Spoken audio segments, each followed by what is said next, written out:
વાહન ચાલકો માટે એક સારા સમાચાર સામે આવ્યા છે।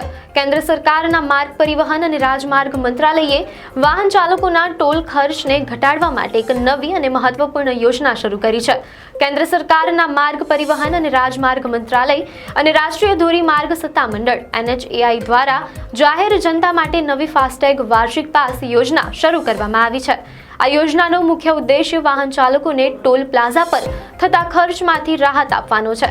આ નવી યોજનાની જાહેરાત 15મી ઓગસ્ટ 2025ના રોજ કરવામાં આવશે અને તે જ દિવસથી અમલમાં આવશે।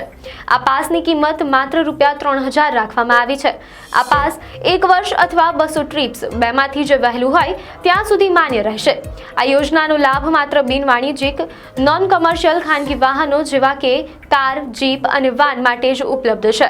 એકવાર પાસ લીધા બાદ તે રાષ્ટ્રીય ધોરીમાર્ગ અને રાષ્ટ્રીય એક્સપ્રેસ વે પરના ટોલ પ્લાઝા પર માન્ય રહેશે।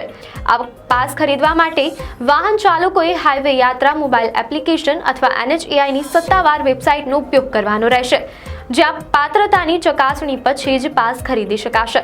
હાલના ફાસ્ટેગ ધારકોને જો તેઓ પાત્રતાના માપદંડોને પૂર્ણ કરતા હોય તો નવો ફાસ્ટેગ ખરીદવાની જરૂર નથી। જો કોઈ વાણિજ્યિક કોમર્શિયલ વાહન દ્વારા તેનો દુરુપયોગ કરવામાં આવશે તો તે તરત જ નિષ્ક્રિય કરી દેવામાં આવશે।